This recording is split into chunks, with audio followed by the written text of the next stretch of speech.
आज का हमारा टॉपिक रहेगा कैपिटल स्ट्रक्चर। देखिए, दो तरह के स्ट्रक्चर होते हैं, एक होता है financial structure and the other one is capital structure. Capital structure is basically the ratio of डेब्ट एंड इक्विटी। हाउ मच डेब्ट एंड इक्विटी। मान लीजिए मेरे बिजनेस में 10 लाख की कैपिटल है, मैं इस 10 लाख की कैपिटल में 6 लाख का इक्विटी शेयर कैपिटल ले लूं और 4 लाख का डेब्ट ले लूं। डेब्ट and equity, this is the capital structure of the firm. तो हमें कैपिटल स्ट्रक्चर में दो चीजें देखना है, एक तो डेब्ट एंड इक्विटी। तो हम सिंपली कह सकते हैं capital structure is the ratio of डेब्ट and equity in any organisation. Basically होता क्या है कि डेब्ट की एंड इक्विटी की दोनों की कॉस्ट डिफर करती है, इनकी कॉस्ट भी डिफर करती है और इनका risk associated with the instrument it also differs. So, because the cost is different, the risk is different, the profits differentiate. Greater the risk, greater is the profit. तो जब आपके किसी फाइनेंशियल इंस्ट्रूमेंट में cost ज़्यादा होगा तो उसका risk ज़्यादा होगा और आपकी प्रॉफिटेबिलिटी भी उतनी ही बढ़ जाएगी। तो generally company uses financial leverage to set up the capital structure. इसका मतलब क्या हुआ कि डेब्ट is often treated as cheapest source of finance. सबसे सस्ता सोर्स माना जाता है डेब्ट को, तो आप इसलिए डेब्ट को कैपिटल स्ट्रक्चर में यूज करते हैं, जिससे आपकी अल्टीमेट प्रॉफिटेबिलिटी बढ़ती है और शेयर होल्डर्स को मैक्सिमम रिटर्न आप इंश्योर कर सकते हैं। तो हम जो टॉपिक रख रहे हैं अपना, वो रख रहे हैं कि ऐसे कौन से फैक्टर्स हैं जिससे कि कैपिटल स्ट्रक्चर को डिटरमाइन करने में हेल्प मिलती है। तो पहला हम जो टॉपिक ले रहे हैं वो है कैश फ्लो पोजिशन। ये कैश फ्लो पोजीशन बिजनेस में कैपिटल स्ट्रक्चर को कैसे इफेक्ट करती है, आइए देखते हैं। मान लीजिए कैश फ्लो पोजीशन ले लेता हूं मैं, और ये किसी बिजनेस की अगर अच्छी है, इट इज गुड, और एक ले लेता हूं मैं cash flow position is not so good, तो इसका क्या इंपैक्ट होगा। अगर आपकी बिजनेस की पोजीशन अच्छी है तो आप डेब्ट को यूज कर सकते हैं, क्योंकि आप इंटरेस्ट ऑब्लिगेशन पे कर सकते हो इजीली, क्योंकि आपके पास ज्यादा कैश है, पोजीशन अच्छी है, तो आप डेब्ट को ले लो, क्योंकि आप इंटरेस्ट का ऑब्लिगेशन इजीली मेट कर पाओगे। अगर नॉट सो गुड है, कैश आपके पास शॉर्टेज है, तो आप इक्विटी पे फोकस करोगे, आप इक्विटी की तरफ चले जाओगे। करेक्ट हो गया। दूसरा पॉइंट है हमारा रिटर्न ऑन इन्वेस्टमेंट। इसको हम शॉर्ट में लिख देते हैं रिटर्न ऑन इन्वेस्टमेंट। ये सेकेंड पॉइंट है रिटर्न ऑन इन्वेस्टमेंट। इसमें देखिए हम क्या देखेंगे कि अगर आपका आर, रिटर्न ऑन इन्वेस्टमेंट को मैं आर मानता हूं, r more than k means cost of capital, और ये रिटर्न है, रिटर्न में मानता हूं 10%, कॉस्ट में मानता हूं 8%। If return on investment more than के कॉस्ट ऑफ कैपिटल, तो आप कौन सा लोगे?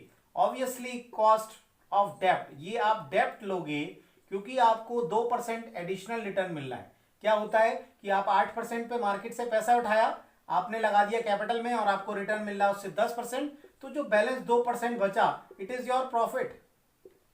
This is called financial leverage.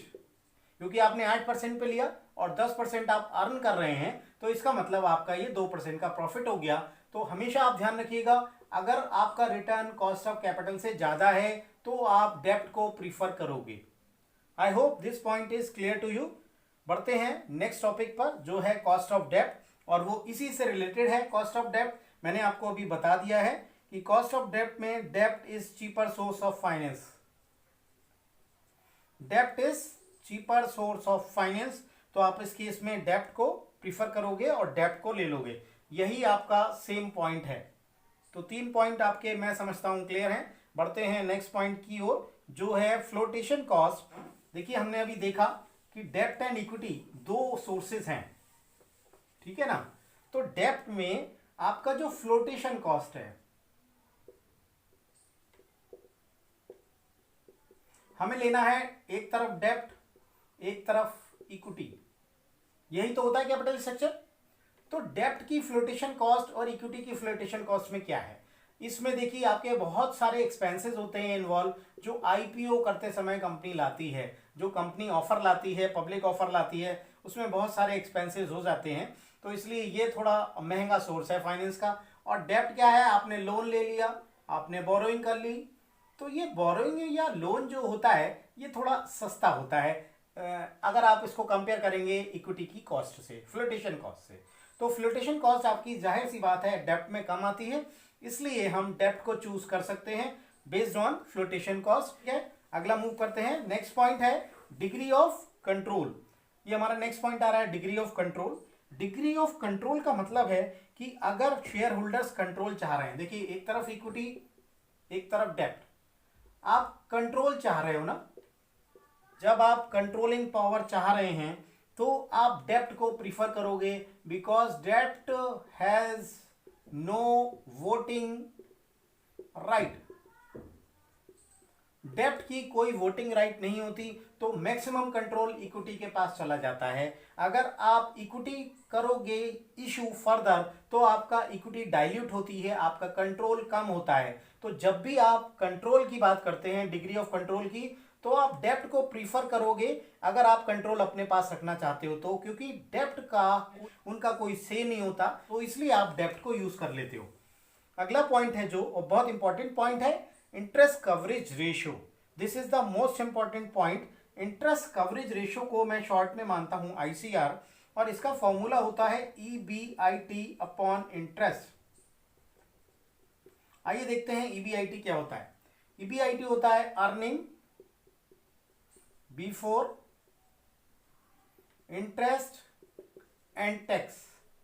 Correct है, तो इंटरेस्ट एंड टैक्स है और इंटरेस्ट है, इसका ये मतलब होता है कि ICR बताता है आपको कि आपका जो अर्निंग है वो इंटरेस्ट का कितना टाइम्स है। एग्जाम्पल ले लेते हैं, earning before interest and tax 1 lakh है और आपका इंटरेस्ट है केवल 10,000, how much it comes 10 times. इसका मतलब क्या हुआ डियर, कि आपकी जो अर्निंग है वो इंटरेस्ट का 10 टाइम्स है। तो इसका मतलब इंटरेस्ट कवरेज रेशियो महत्वपूर्ण रोल प्ले करता है जब आप कैपिटल स्ट्रक्चर को डिजाइन करते हैं। द नेक्स्ट इज डेब्ट सर्विस कवरेज रेशियो। ये जो हमने अभी इंटरेस्ट कवरेज रेशियो पढ़ा था, ये था इंटरेस्ट और EBIT का रेशियो। ये जो डेब्ट सर्विस कवरेज रेशियो है, इट इज 1 स्टेप अहेड। ये इससे एक कदम आगे है। क्यों आगे है, देखिए यहां पर हमें कैश प्रॉफिट लेना है।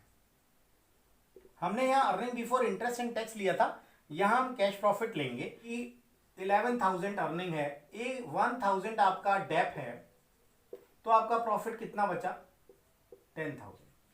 अगर आपका 10,000 प्रॉफिट है और आपका कैश प्रॉफिट निकालना है, तो कैश प्रॉफिट आपका, क्योंकि आफ्टर डेप आपका 10 है तो बिफोर डेप का 11 होगा, तो 11,000 ये कैश प्रॉफिट हमें लेना होगा। हमें कैश प्रॉफिट लेना है और इसको हम डिवाइड करेंगे cost preference dividend plus interest plus obligation, जो भी आपकी रीपेमेंट है,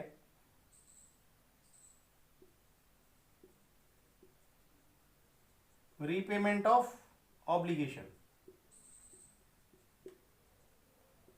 डेब्ट सर्विस कवरेज रेशियो का फॉर्मूला होता है कैश प्रॉफिट लेते हैं और डिवाइड बाय प्रेफरेंस डिविडेंड, क्योंकि आप जो कॉस्ट दे रहे हो ना डेब्ट की सर्विसिंग करना। डेब्ट सर्विस का क्या मतलब हुआ कि आप डेब्ट को कैसे सर्विस कर पा रहे हो। आप डिविडेंड दोगे डेब्ट की सर्विस में, आपने उधार लिया हुआ है प्रेफरेंस से तो उनको डिविडेंड दोगे, आपने डेब्ट लिया हुआ है उस पर इंटरेस्ट दोगे और उसका प्रिंसिपल भी दोगे। आप इंटरेस्ट तो दोगे, डिविडेंड तो दोगे, साथ में आपने जो पैसा लिया हुआ है वो भी तो देना है आपको, तो 120 हो गया।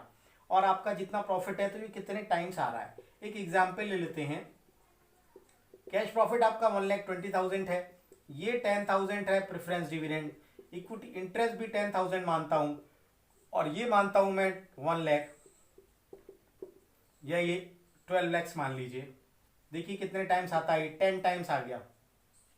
1,20,000 डिवाइड बाय 12 लाख, तो ये 10 टाइम्स आ गया। हम इस तरह से डेब्ट सर्विस कवरेज रेशियो को निकाल लेते हैं कि हमारा जो कैश प्रॉफिट है और जो हमारे फिक्स्ड इंटरेस्ट ऑब्लिगेशंस हैं उनको डिवाइड करके हम कवरेज रेशियो निकाल सकते हैं।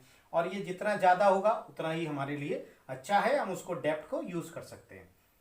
नेक्स्ट हम यूज करते हैं,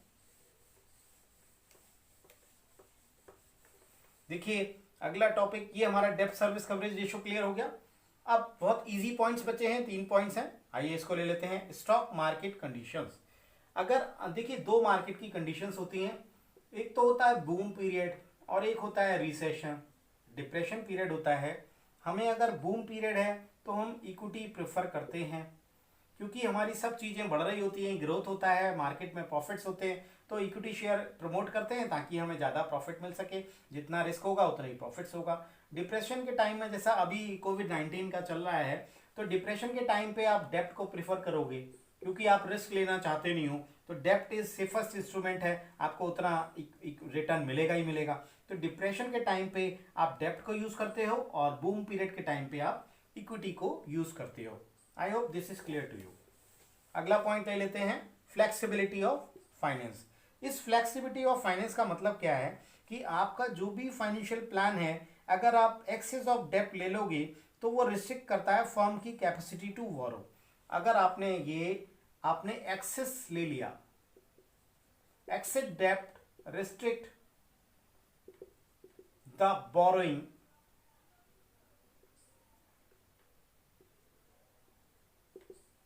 कैपेसिटी,